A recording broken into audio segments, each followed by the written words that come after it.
they have through Eau Rouge, actually. De Vries saying that Pouhon is a more interesting. Oh, there's a big crash there. There's a car who lost it. Car has lost it on the way in. Oh, no. Oh, that's a horrible accident. That is a horrible accident involving the Sauber Junior team.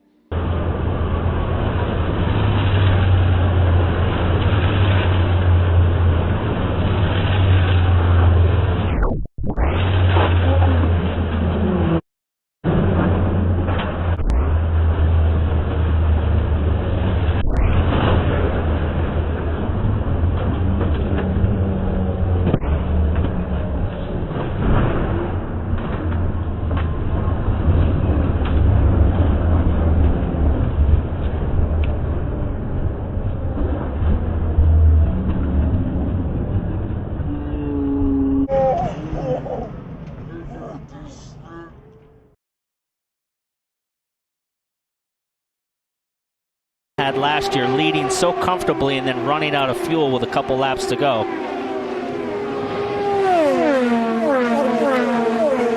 Oh, he's gone! Karam is gone! That's a hard hit right there. All by himself. Oh, in the wall goes Justin Wilson. Man, it's a crazy race today. Crazy race is right. Started out looking pretty formulaic, routine, everybody in the groove, has not turned out that way at all. Well, I hope Don't these guys see are Sage okay. moving around a lot with his head trying to get out of the car, so that looked like that was a pretty big impact there.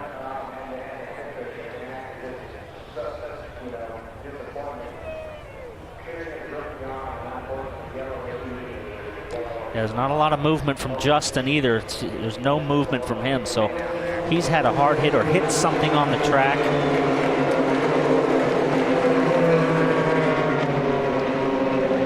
And the skid mark straight on into the inside wall, the safer barrier from Justin Wilson.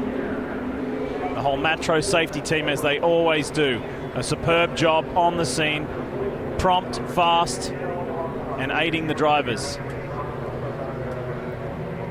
Health and safety always at the forefront. Both of these guys, this is both big impacts, so it's safety teams are both around both of these guys, so a lot of attention going on to Wilson, so there's something going on over there. Guy who came into this season late to help Honda, help Andretti Autosport, assist with them in turning around what has been a pretty frustrating season. Saw the damaged suspension to Wilson's car, but yet to see Sage is up, Steve. Yeah, that's very good. That's good to see. I think Sage is out now. Wonderful start. Oh, Pironi stopped. Pironi stalled his engine. They're all getting round them. Oh, and an accident in the very first lap. Cars all over the place. Pironi's been hit. It doesn't look as if it's too serious. Pironi's standing, getting out the car. The Theodore car, number 33 of Jeff Lee's. He's okay. Pironi's out the car. Going over to a driver who's still in his car. Bozell, I think, is the other car, and I don't know what has happened there. We can't recognize. That's one of the Ocellas, I believe, that is down there as well. Well, the front end of the car is heavily bashed around there. It's Professor Watkins who follows the cars round. They'll undoubtedly throw a red flag here. The yellow flag is out at the moment, and the black flag. And the car's caught fire. The driver is still in the car. They're going to get onto the job right now. He's got a medical air supply in there. They're getting the firefighting onto it. They're trying to get it out. They're getting the fire under control. Come on, lads, get more fire in there. More extinguishers. Get in there. Yes, this is going to be difficult because there's 40 gallons of fuel in that car. The driver is obviously trapped in the car. They're approaching the driver now. One of his mechanics has come over. Didi Pironi is getting a fire extinguisher. He's getting into the fire. Didi Pironi in the lead overalls here trying to direct one of the fire officials. This is the start of the race, the very first lap. Remember, the car's only left the starting grid. An enormous amount of smoke, toxics around there, potentially very dangerous. We don't know which of Charrier or Paletti are the two. It's Paletti, I believe, that is in the car. The car looks as if there's still flame there. I hope somebody has pressed his medical air supply. Paletti, I believe, is the driver in the Oscilla. Paletti, the Italian. Doused most of the flames. They're still working on it because there's not only fuel in there, there's also oil, so it's no easy matter to get that out. Now the yellow flag is out. This race has not been stopped. Yes, they have. They've got a red flag out In the back over light. at the far end of the circuit. They're bringing the cars in. We're being given different stories up here. There's a suggestion that might be Baldy, in fact, but our information Definitely not. It is one of the Oscilla cars, Jackie, as I think we spotted right away. Definitely Paletti, yes.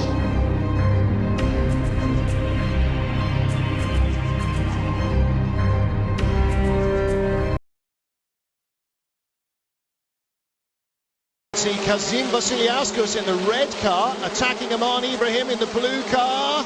This is for 13th place, behind 24 Tom Gladys. Oh, and a huge off, that's Jack Clark. Well, he's gone, the wheel took right across the nose of Henry Surtees' car. And that's a very nasty looking accident. And worry immediately is Surtees. Yes, Surtees is moving as well. They've got a red flag. The safety car now is going to be scrambled again while the emergency crews get to Jack Clark and Henry Surtees. Clark was moving in the car.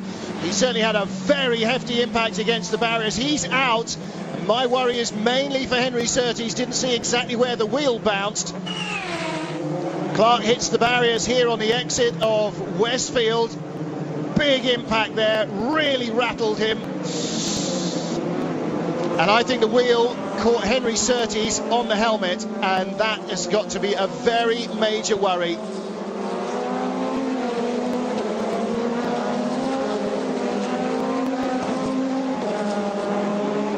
So the rescue crews will immediately go to work to look after Henry Surtees. That is going to be their prime concern. Jack Clark bounding out of the car. He's had a big whack. Red flags are out. Race will be stopped, and I would be surprised if we're in a position to restart this. I think everybody's attentions will be immediately on Henry Surtees, and we will wait until we get some news of him. And for everybody concerned, all thoughts immediately will be for Henry. As far as we could see, he certainly appeared to be incapable of bringing the car to a safe halt or steering the car as it ran straight off the road. McLaughlin doing a great job there on those used greens. Well used as Pato Award sideways, and Marcus Ericsson. Oh boy! Oh my goodness! Santino Ferrucci launches inverted. And just about a third of the field has been collected. The big one here on the streets of Toronto, and Ferrucci is upside down. And you hear the words. Ferrucci says he's okay. Eerily similar to his teammate Stingray Robb, with the same kind of launch and rotation at Iowa last week. I was just going to say I wouldn't be surprised if we saw a red flag for this, and sure enough, we're getting word that race control will throw the red flag. A lot to clean up here, a lot of damage to a lot of race cars. We need to make sure every driver's okay. And there it is, the red flag waves. The cars will come down. Sorry about that. Come down pit lane. This changes things in a big way. Yeah, I'm fine. Marcus, stop. There's no point, bud. That's going to be a long lap. You're going to leave a lot of debris around the racetrack, and that car is damaged. He may be thinking I can pick up 3 or 4 positions from all those that are out. He's passed them already. I guess he's got a little. You got to get to the line. Little fire to the brake or the hub, upright on the left rear there, as the AMR safety team takes their time to gently roll over the AJ Foyt number 14. And once again, the roll hoop, the aero screen, all of the safety innovations of IndyCar over the last couple of decades, demonstrating once again just amazing resilience to the structural integrity of the car. I mean, Santino Ferrucci climbing out unassisted after a ride like that, it's amazing. up into the fence before we can go back running. So let's see. And we know that it starts with Pato O'Ward, who just gets in a little wide, a little hot, spins around. Ericsson locks up, nowhere to go. I think that was Pietro got into Pato O'Ward first. I believe you're right. Then Nolan Siegel. Ferrucci seemingly having nowhere to go. Let's see again this incredible angle. And watch Palou, the championship leader, just barely gets by there, and he has to hang on to it. There was a big wiggle. Who clipped Ericsson. him? I think this is Pietro That's Fittipaldi Pietro. in the hub car, and then Ferrucci. And then Pourchaire Wow. hits his teammates. Fencing did a great job keeping Really that car did. inside the track, coming right back to where it should. Nolan Siegel, That big was Siegel. contact as Yeah. well. Pourchaire got through. That was Siegel. Yeah. And that's more robust, sort of FIA grade fencing than we would have seen a few years ago here. Another angle.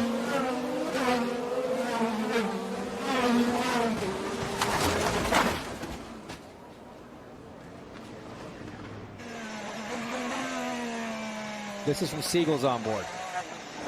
Oh, all three. Full court here, full court. It's bizarre. First you had Pietro, then Ferrucci and Siegel, 3 in a row, all make it right into the front end of Pato O'Ward, who was stationary. And I really hope Pato is all right here. This was some massive hits as his car sat stationary.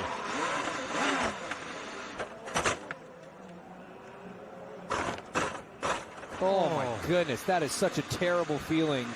It actually fired the car back up. He bump started the car inadvertently. Just sitting there and having all those multiple impacts. He's basically just sitting as a launch ramp. Well, I was going to say the angle of the car, right? The front of the car angled down like that. It wasn't until Nolan Siegel came around and actually dislodged the 5 from the wall and took that ramp angle away. Yeah, because once the front wing gets deleted here from the first hit, that nose is just prime for launching Ferrucci. But that feeling of sitting there is so helpless. Oh. I mean, Siegel's lucky that he didn't jump up the exact same way. He hit just a little bit further driver's left. I think Siegel arguably had the biggest hit. Well, I mean, Pato, Ferrucci went for a great ride. Yeah. I mean, Siegel and Pato. Yeah. Because Siegel had the most aggressive deceleration there as Santino, fortunately, waves to the crowd. By 34 cars. But right now, the position he's in, he actually has a small advantage because everybody else is opening the air up in front of him. And he, oh, here we go. Trouble, contact, and a huge crash. Oh. Up in turn number 2. Oh, multiple cars involved. Oh, my. It looks like Dan Weldon may be involved in it. And just a chance for what they call the big one. And what happens in conditions like that, when you're, even if you're 300 yards behind that, you cannot stop these cars. The only option you have is to try to avoid it. And it was car involved as well. My. What a mess. That's Townsend Bell that was, I think his car was up on its side there, the 22. 15 there of Jay Howard. An additional entry, excuse me, is that the 19 or 15? I can't see with the sun shining there. Some of the car is broken. They're showing that as Alex Lloyd, the 19. It is the 15 of Jay Howard. Yes. One of the cars actually flew for about 200 yards in the air. Red flag is out here at Las Vegas Motor Speedway on lap number 12. And from high above, you can see the carnage. We talk about the car going through the air. Eddie, you know that these cars run so low down to the ground. We meant underneath the tub. Really just gets the air underneath the cars. There is Dario Franchitti. Somehow he managed to get through the carnage, but Sure, guys, I mean, there's just nothing I can do. Will Power did not. 10-4. They are going to stop you at pit lane on the right-hand side. They want the drivers to stay in the cars. What Franchitti was alluding to is there's nothing he can do avoiding the debris that's on the track. Well, there is debris everywhere. You can see just how many cars are literally torn apart. Absolutely. Okay, this is slow motion from high above. We talked about 3 or 4 wide. Watch Sebastian Saavedra, right? Yes. Little contact right there. Now he's trying to go from the low side to the high, from the high side down low to get going for the turn. Oh. And what ends up happening is that he got stuck back up there, turned around, tried to take another move going down, guys, and the back end started to come around, and that started the chain reaction. He was uncomfortable being on the top lane, and he tried, like you said, there's the car. Look, there's 2 cars that are airborne. This puts IndyCar racing in perspective. This is the horrible accident that everybody has always hoped would never occur. And as we said, 15 cars we now know of involved out of the 34 that started this race. We're under a red flag situation. We'll step aside. We'll stay side by side here at Las Vegas.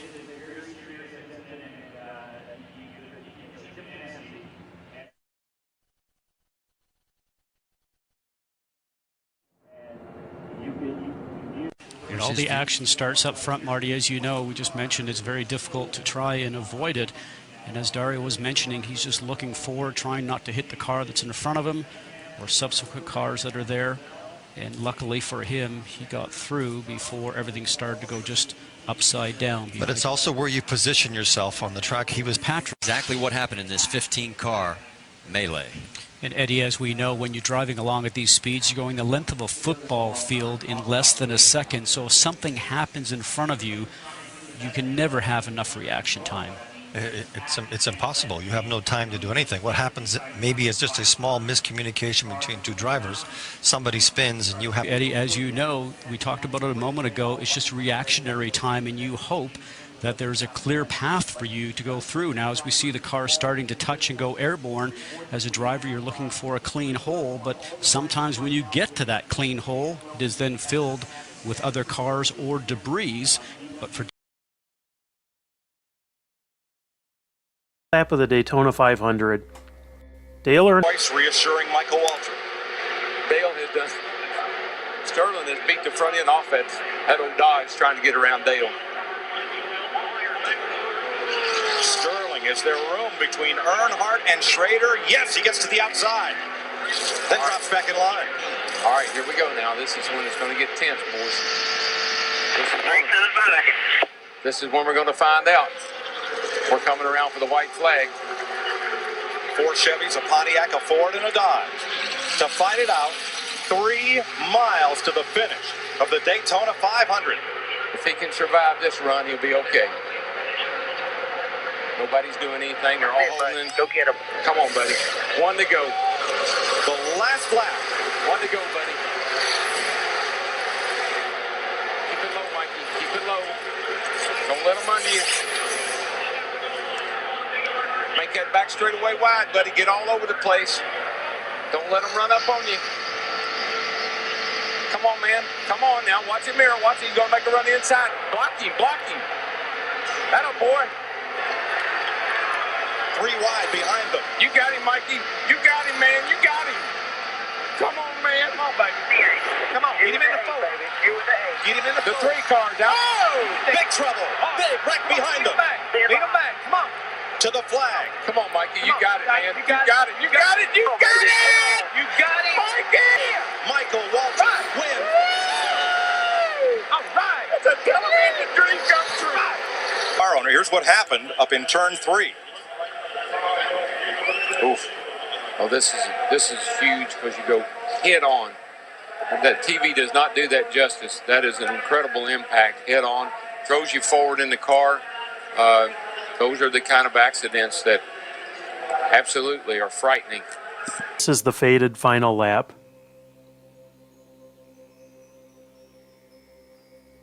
As you can see, Earnhardt's car right in the middle, the number 3, hitting the wall at nearly 200 miles an hour.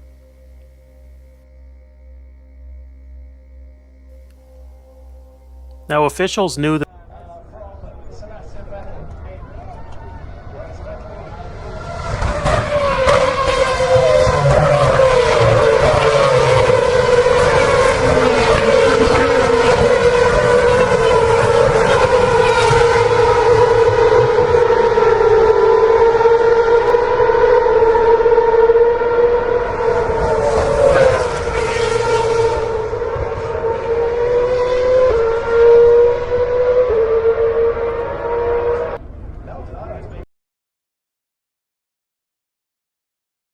These exclusive pictures were the last to be taken of Jim Clark, twice world champion racing driver and one of the most admired men in the history of motorsport. With teammate Graham Hill, Clark was to compete in a Formula 2 race at Hockenheim, Germany. Fate decreed it would be his last race. The 32-year-old sheep farmer from the border country prepared to race his Lotus Ford Cosworth. The track was wet, but not unduly so, as the master driver set off on the first circuit. It was in the 5th lap that something went wrong. Clark's car had not reappeared in front of the timekeeper. The reason was soon clear. Clark had careered off the track at over 150 miles an hour. A stunned Graham Hill searched among the wreckage for a clue to the inexplicable crash. Clark had been killed instantly as his car smashed through the trees bordering the track.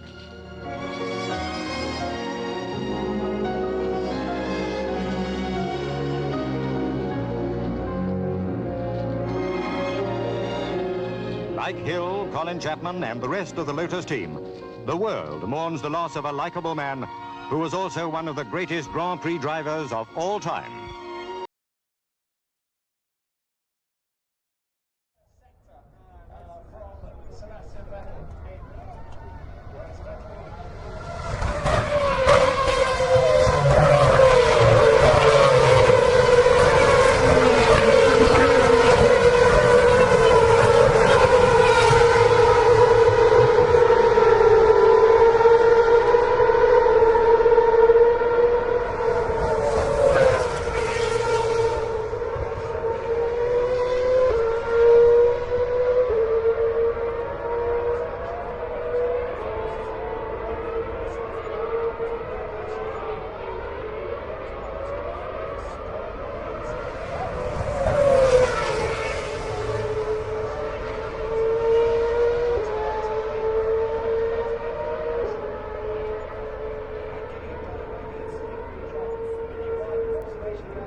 Crowthorne Corner, hitting Lafitte's Ligier in the process.